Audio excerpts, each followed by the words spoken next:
السلام علیکم عزیز طلباء و طالبات، امید ہے آپ سب خیریت سے ہوں گے۔ گزشتہ لیکچر میں ہم نے سارک اور پاکستان کے سارک ممالک کے ساتھ تعلقات نصف کا جائزہ لیا۔ آج ہم بقیہ نصف کا مطالعہ کریں گے۔ آئیے سبق کا آغاز کرتے ہیں۔ پاکستان اور سری لنکا۔ پاکستان اور سری لنکا کے درمیان تجارتی تعلقات کافی مضبوط ہیں۔ دونوں ممالک کے درمیان کھیلوں کے مقابلے بھی ہوتے رہتے ہیں۔ سارک کا چھٹا سربراہی اجلاس سن 1991 میں سری لنکا کے دارالحکومت کولمبو میں منعقد ہوا۔ اس اجلاس میں ایشیا میں تخریب کاری اور تشدد کے بڑھتے ہوئے رجحانات پر قابو پانے کے لیے مختلف تجاویز پر غور کیا گیا۔ سن 1991 میں ایشیا میں تخریب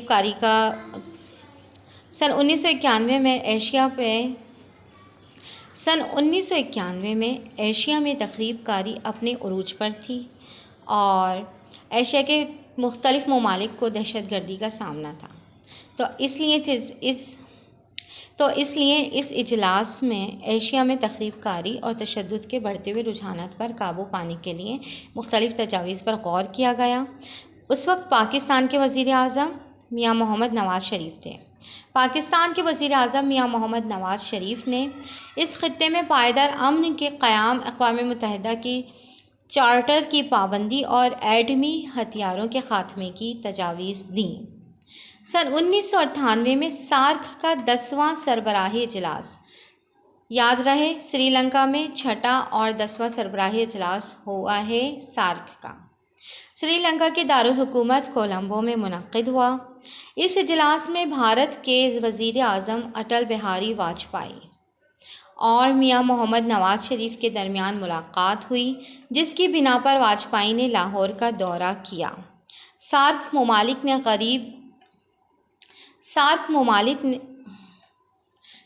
ممالک نے غربت کے خاتمے اور باہمی تعاون کو فروغ دینے پر زور دیا۔ باہمی تعاون یعنی کہ جتنے بھی ممالک ہیں، یہ 8 ممالک، ان کے درمیان آپس میں اچھی کوآپریشن ہو، باہمی تعاون ہو، جس کی وجہ سے معیشت بحال ہو سکے اور غربت کا خاتمہ ہو سکے۔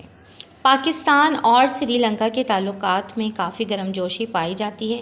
شروع سے ہی ان کے تعلقات میں گرم جوشی پائی جاتی ہے اور دونوں ممالک کے درمیان تجارتی تعلقات کافی مضبوط ہیں۔ پاکستان نے سری لنکا کو تامل ٹائیگرز کے خلاف خانہ جنگی میں، یہ ایک جنگجو ٹیم کا نام تھا، ایک تنظیم کا نام تھا جو سری لنکا میں خانہ جنگی کر رہی تھی، اس وقت کے خلاف خانہ جنگی میں جنگی سامان اور انفارمیشن ٹیکنالوجی کے آلات فراہم کیے۔ سن 2016 کے شروع میں وزیر اعظم پاکستان نے سری لنکا کا دورہ کیا۔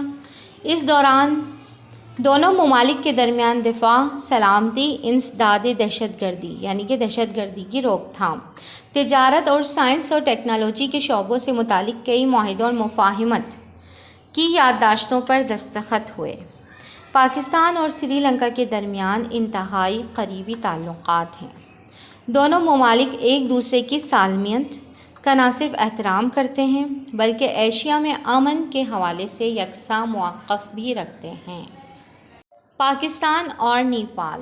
سارک کے حوالے سے پاکستان کے نیپال سے تجارتی تعلقات کافی حوصلہ افزا ہیں اور مختلف وفود کے تبادلے ہوتے رہتے ہیں، یعنی کہ یہاں سے بھی کبھی وفد نیپال جاتا ہے اور نیپال کے لوگ بھی یہاں پر آتے رہتے ہیں۔ پاکستان اور نیپال کے مشترکہ اقتصادی کمیشن کے قیام کا معاہدہ، یہ معیشت کے حوالے سے ایک معاہدہ ہوا تھا، سن 1983 میں طے پایا۔ دونوں ممالک نے تجارت و زراعت اور سیاحت کے علاوہ توانائی کے شعبے میں معلومات کے تبادلے سمیت اہم پیش رفت کی ہے۔ دونوں ممالک متعدد علاقائی اور عالمی مسائل پر یکساں موقف رکھتے ہیں۔ کشمیر کے معاملے میں بھی نیپال کا موقف پاکستان کی حمایت پر قائم ہے۔ پاکستان نیپال کے ساتھ اپنے دوستانہ تعلقات کو بڑھانے کا خواہاں ہے اور تجارتی اور اقتصادی شعبوں میں تعاون کے نئے راستے تلاش کرنا چاہتا ہے۔ اس وقت دونوں ممالک کے درمیان تجارت، زراعت، تعلیم، توانائی، انفارمیشن ٹیکنالوجی اور دیگر شعبوں میں تعاون جاری ہے۔ پاکستان اور نیپال کے قریبی اور دوستانہ تعلقات کو اقتصادی اور تجارتی تعاون میں تبدیل کیا جا سکتا ہے۔ دو طرفہ تجارت کو وسعت دینے کے لیے ٹھوس اقدامات کی ضرورت ہے۔ قومی سطح پر یہ ٹھوس اقدامات کیے جا رہے ہیں اور پاکستان اور نیپال کی تجارت میں اب تیزی سے اضافہ ہوا ہے۔ پاکستان اور جمہوریہ مالدیپ۔ جمہوریہ مالدیپ اگرچہ ایک چھوٹا ملک ہے، مگر اس کا خوبصورت محل وقوع اور بحر ہند اور بحیرہ عرب کے سنگم پر واقع ہونا بہت اہمیت کا حامل ہے۔ یعنی کہ یہ ایک ایسی جگہ پر واقع ہے جہاں پر بحر ہند اور بحیرہ عرب آپس میں ملتے ہیں۔ اس کے ایک طرف بھارت اور دوسری طرف سری لنکا ہے۔ جمہوریہ مالدیپ کے حکمرانوں اور عوام کی پاکستان سے محبت اور علاقائی و عالمی امور پر یکساں موقف قابل تحسین ہے۔ یعنی کہ یہاں کے عوام اور حکمران پاکستان اور پاکستانی عوام سے اپنی محبت کا اظہار کرتے ہیں۔ جمہوریہ مالدیپ کے پاکستان سے تعلقات ہمیشہ سے مثالی رہے ہیں۔ سن 1990 میں سارک کی 5ویں سربراہی کانفرنس جمہوریہ مالدیپ کے دارالحکومت مالے میں منعقد ہوئی۔ سارک کی 5ویں کانفرنس کہاں منعقد ہوئی؟ جی ہاں، جمہوریہ مالدیپ کے دارالحکومت مالے میں۔ جمہوریہ مالدیپ کے صدر مامون عبدالقیوم نے میزبانی کے فرائض انجام دیے۔ پاکستانی وفد کی قیادت وزیر اعظم میاں محمد نواز شریف نے کی۔ کویت سے عراق کی فوج کی واپسی اور اسمگلنگ کی روک تھام پر زور دیا گیا۔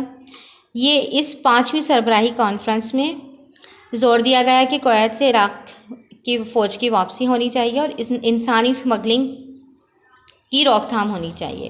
جمہوریہ مالدیپ کے عوام کا اہم پیشہ ماہی گیری ہے، اس لیے ہے کیونکہ یہ سمندر کے کنارے واقع ہے۔ یہاں سے گھونگے اور سیپیاں اکٹھی کر کے دوسرے ممالک کو بھیجی جاتی ہیں، اور یہ گھونگے اور سیپیاں جو ہیں یہ بہت قیمتی ہوتی ہیں۔ کیا آپ جانتے ہیں جمہوریہ مالدیپ جزائر پر مشتمل ایک ریاست ہے؟ جزائر مطلب اس میں تمام جزیرے ہیں۔ یہاں قریباً 200 جزیرے ایسے ہیں جس پر انسانی آبادی موجود ہے۔ مالدیپ کا دارالحکومت مالے ہے، جہاں پورے ملک کی 80% آبادی قیام پذیر ہے۔ ایک چھوٹا سا یہ ملک ہے، ایک ہی جزیرے میں ان کی 80% آبادی قیام پذیر ہے، اور سیاحت کے لحاظ سے یہ ملک بہت آئیڈیل ملک کہلاتے ہیں۔ سن 2015 میں مالدیپ کے صدر عبداللہ یامین عبدالقیوم نے پاکستان کا دورہ کیا۔ اس دوران دونوں ممالک کے درمیان کئی معاہدات ہوئے، جن میں منشیات کی اسمگلنگ کی روک تھام، کھیل، صحت، تجارت اور تعلیم کے شعبے وغیرہ شامل تھے۔ موجودہ دور میں مالدیپ پاکستان کی انویسٹمنٹ فرینڈلی پالیسی سے بدلتے ہوئے اقتصادی حالات اور پاک مالدیپ دوستی سے استفادہ کر سکتا ہے، جبکہ مختلف اقتصادی اور سماجی شعبوں میں دونوں ممالک ایک دوسرے کے ساتھ خیر سگالی کے جذبات کے ساتھ مزید آگے بڑھ سکتے ہیں۔ پاکستان اور بھوٹان۔ پاکستان کے بھوٹان کے ساتھ کافی قریبی تعلقات استوار ہو چکے ہیں۔ اس کے دارالحکومت کا نام تھمفو ہے، جو کہ دریائے تھمفو کے کنارے آباد ہے۔ بھیڑ بکریاں پالنا یہاں کے لوگوں کا اہم پیشہ ہے۔ خواتین کڑھائی کا کام گھروں میں بیٹھ کر کرتی ہیں۔ ان کے یعنی کہ ثقافت اور کام کاج جو ہے پاکستانیوں سے ملتے جلتے ہیں۔ یہاں مربع جات بنانے کی بھی کافی فیکٹریاں ہیں۔ بھوٹان کی سرکاری زبان زونگا ہے۔ زیادہ تر عوام کا مذہب بدھ مت ہے۔ دونوں ممالک کے درمیان وفود کا تبادلہ ہوتا رہتا ہے۔ سن 2004 میں اسلام آباد میں ہونے والی سارک کانفرنس میں بھوٹان نے شرکت کی۔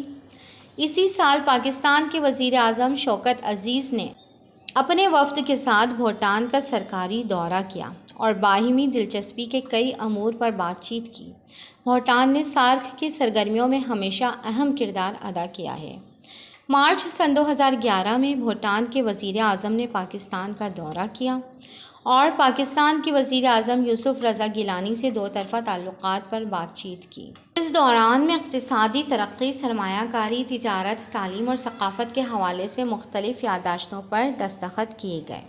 بھوٹان کے لیے پاکستان کے اہم برآمدات میں کپاس کی گانٹھیں، ٹیکسٹائل کی اشیاء، کھیلوں کا سامان اور چمڑے سے بنی ہوئی اشیاء وغیرہ شامل ہیں۔ بھوٹان سے پاکستان کی اہم درآمدات میں پٹسن، ربڑ، بیجوں کا تیل اور مختلف کیمیکلز ہیں، یعنی کہ ہم بھوٹان سے پٹسن منگواتے ہیں، ربڑ منگواتے ہیں، بیجوں کا تیل منگواتے ہیں، خاص طور پر جو سویا بین کا تیل ہوتا ہے وہ دوسرے ممالک سے آتا ہے، اور مختلف کیمیکلز شامل ہیں۔ پاکستان اور افغانستان کے بارے میں بھی ہم گزشتہ صفحات میں پڑھ کر آئے ہیں۔ جنوبی ایشیا علاقائی تعاون کی تنظیم سارک نے افغانستان کو سن 2007 میں اپنا رکن بنایا تھا۔ اس تنظیم کے جھنڈے تلے پاکستان اور افغانستان نے امن، استحکام، ہم آہنگی اور اس خطے کی ترقی کے لیے اہم کردار ادا کیا ہے۔ دونوں ممالک خود مختاری اور برابری کے اصولوں، علاقائی سالمیت، قومی آزادی، طاقت کا استعمال نہ کرنے اور تمام مسائل کا پرامن حل ڈھونڈنے کے حامی ہیں۔ اس کے باوجود بارڈر پر کبھی نہ کبھی افغانستان کی طرف سے گولہ باری یا فائرنگ کا تبادلہ ہوتا رہتا ہے۔ افغانستان نے مسئلہ کشمیر کے حل کے لیے پاکستان کی کوششوں کو قدر کی نگاہ سے دیکھا ہے۔ سارک کے ذریعے سے دونوں ممالک کے معاشی اور تجارتی تعلقات بہتر ہوئے ہیں، اور ویسے بھی پاکستان افغانستان میں امن کے لیے کوششیں کرتا رہا ہے۔ دونوں ممالک کے درمیان سماجی، ثقافتی، کھیلوں سے متعلق تقاریب کے انعقاد سے تعاون بڑھا ہے۔ پاکستان اور افغانستان کے سیاسی تعلقات دونوں ممالک کی تجارت کے فروغ پر اثر انداز ہوتے ہیں۔ پاکستان نے افغانستان کے ساتھ بہت سے شعبوں میں معاہدے کیے ہیں، جن میں تجارت، اقتصادی ترقی اور تعاون سمیت دیگر اہم شعبے شامل ہیں۔ آئیے مختصر سوالات کا احاطہ کرتے ہیں۔ سری لنکا میں سارک کے کون سے اجلاس منعقد ہوئے؟ تو سری لنکا میں سارک کا 6واں سربراہی اجلاس سن 1991 اور 10واں سربراہی اجلاس سن 1998 منعقد ہوئے، اور یہ ان کے دارالحکومت کولمبو میں منعقد ہوئے تھے۔ آئیے مختصر سوالات کا احاطہ کرتے ہیں۔ سری لنکا میں سارک کے کون سے اجلاس منعقد ہوئے؟ تو سری لنکا میں سارک کا 6واں سربراہی اجلاس سن 1991 اور 10واں سربراہی اجلاس سن 1998 منعقد ہوئے، اور یہ ان کے دارالحکومت کولمبو میں منعقد ہوئے تھے۔ سارک کا 5واں اجلاس کس ملک میں ہوا؟ تو سارک کا 5واں اجلاس سن 1990 میں جمہوریہ مالدیپ میں ہوا۔ افغانستان کس سن میں سارک تنظیم کا رکن بنا؟ تو افغانستان سن 2007 میں سارک تنظیم کا رکن بنا۔ عزیز طلباء و طالبات، پاکستان کے سارک ممالک کے ساتھ تعلقات پورا چیپٹر ہی اہم ہے، اور آپ کو مکمل اچھی طرح سے یاد ہونا چاہیے، کیونکہ کسی بھی ملک کے ساتھ پاکستان کے تعلقات مختصراً تحریر کرنے کے لیے امتحان میں آ سکتے ہیں۔ کل نئے لیکچر کے ساتھ دوبارہ حاضر ہوں گے، جب تک کے لیے اللہ حافظ۔